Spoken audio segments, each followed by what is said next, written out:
The Curious Case of Nintendo, from cards to consoles. In 1889, a small shop opened in Kyoto, Japan, making playing cards by hand. But this humble business would become one of the most powerful entertainment companies in history.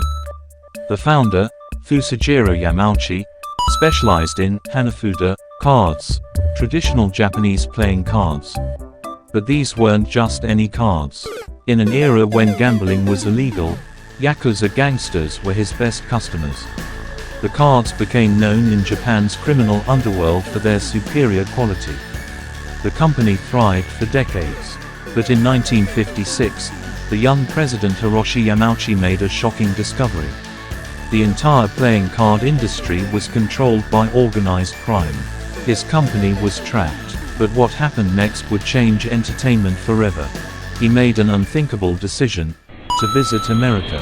No Yamauchi had ever left Japan. But in the streets of New York, he saw something that stopped him in his tracks.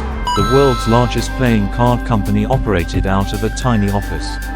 The entire industry was smaller than he imagined.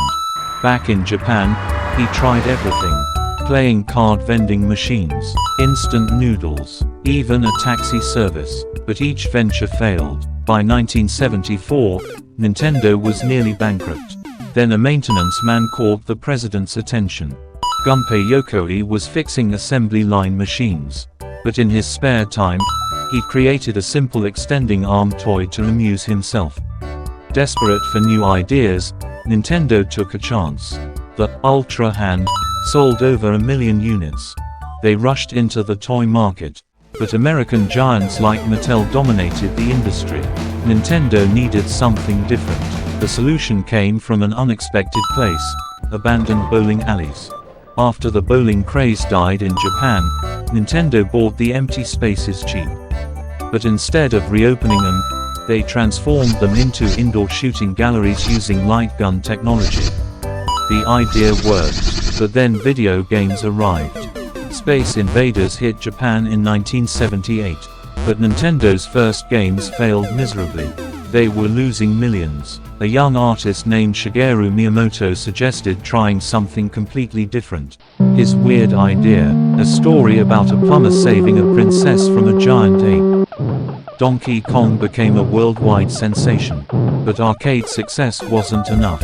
When the video game market crashed in 1983, destroying companies across America, Nintendo did the unthinkable. They released a home gaming console.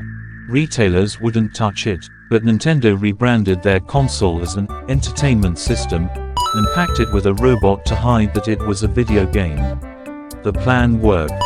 The Nintendo Entertainment System saved the entire gaming industry.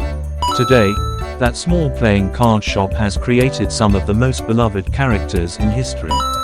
Mario, Link, Pokemon. But perhaps the most incredible part: they're still innovating, still taking risks, still surprising the world. A playing card company run by gangsters became the company that saved video games. But Nintendo's story teaches us something bigger. Sometimes the best way forward is to completely reinvent yourself.